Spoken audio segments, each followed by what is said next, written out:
Eto, subscription, pag-usapan na natin para maunawaan nyo. Kasi, subscription company ang LiveGood, kailangan nyo maintindihan ng subscription. May internet ka ba sa bahay? Subscription yan. O, kinabitan ka ng modem. Meron kang monthly na binabayaran. Huwag kang magbayad ng internet. Puto lang internet mo. Subscription kasi yan. O, naka-Netflix ka. Subscription yan. May monthly ka dyan. Pag hindi ka nagbayad, puto lang Netflix mo. O, Disney Premium. Kami, naka-Disney Premium kami. Tinanggal namin ng Netflix eh. Disney Premium ang pinalit namin. O, pag hindi ka nagbayad ng monthly, puto lang Disney Premium mo. Ang Meralco, di nyo ba alam? Subscription yan? Huwag ka magbayad ng Meralco ng kuryente. Puto lang kuryente mo. Naintindihan nyo na ngayon. Even ang cellphone mo. Pag walang load dyan, di mo magagamit yan. Di mo may pantawag yan. Nageget nyo? Subscription yan. Yun ang ibig sabihin ng subscription. Bata pa ako, may subscription na Reader's Digest, kung familiar kayo. Reader's Digest, papadalan ka every month kasi nakasubscribe ka. Oh, nagigets nyo na. Okay. Ngayon, pag-usapan natin yung mga kumpanya na yumaman dahil sa subscription. Ito ang Zoom. Itong ginagalawan natin, Zoom to eh. Nagbabayad tayo $10 every month. Dati. Ngayon, hindi na. Kulang-kulang $100 na binabayad natin dito. Kaya kaya nating mag 1,000 eh, na participants eh. Alam nyo ba, kahit $10 lang binabayad ng mga tao sa Zoom, $15, $20, $50, tignan mo magkano earnings in 1 year. Ang revenue nila, 2.65 billion US dollars. Noong 2022, 4.1 billion US dollars. Maganda bang negosyo ang subscription? Yes. Lahat ng kumpanya na engage sa subscription, panalo yan. Pati mga fitness gym, mga gym, subscription yan. Alam mo, Anytime Fitness. Every month, nagbabayad ka ng 2,800, 2,700. Or else, hindi mo magagamit yung facilities. Kahit binigyan ka ng ID, pag di ka nagbayad, di ka makapasok. Nagigets nyo na. Oh, masarap na example si Netflix kasi yan ang future ng LiveGood. Ganyang karami, 230 million subscriber. Isipin mo pag ganyan na karami ang subscriber ng LiveGood. Eh ngayon pa nga lang, may mga kumikita na. Ang Netflix nagsimula, konti lang din ang nakasubscribe. Now, ano ba tong Netflix? Ano ang service na binibigay? Entertainment. Nanonood ka lang dyan.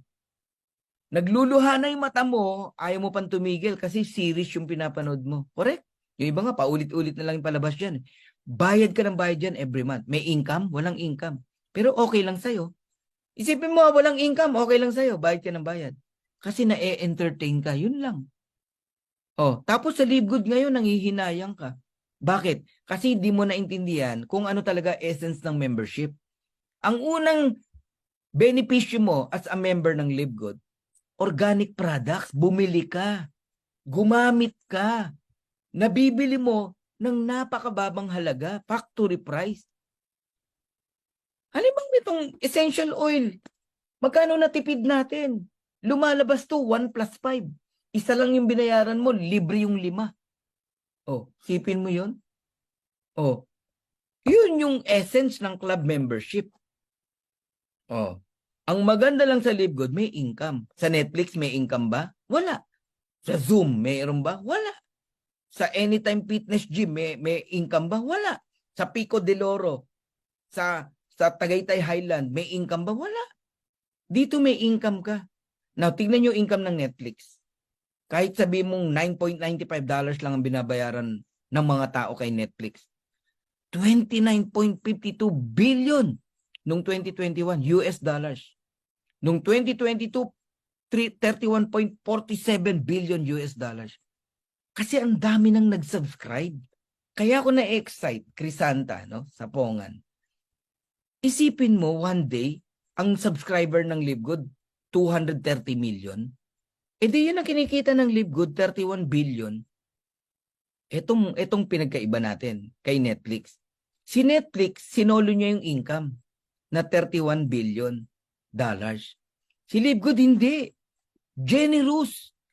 Yung kalahati ng 31 billion pagdating ng araw, rest, no? O RAI, no? Yung kalahati, yung 16 billion, ibabalik sa'yo, sa akin, sa ating lahat. Habang yumayaman ang LiveGood, yumayaman din ang mga affiliate member.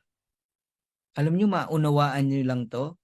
Wala nang question para hindi mo ipagpatuloy yung subscription mo. Costco, another club membership. 59 million members household. 107 million card holders.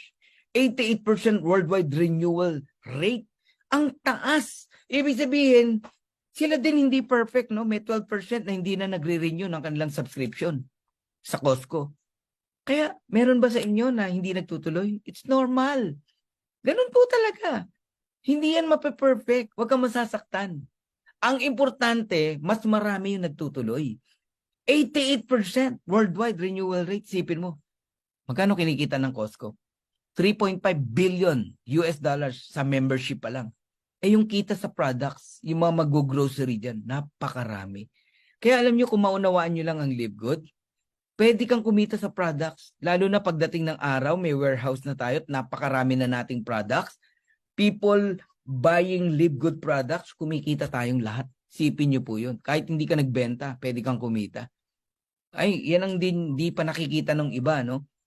Eh yun pang club membership with subscription, with dividends. Yun po ang essence ng subscription, no? Now, tanungin ko po kayo, anong negosyo ng Costco? Di ba club membership? Anong negosyo ng LiveGood? Club membership.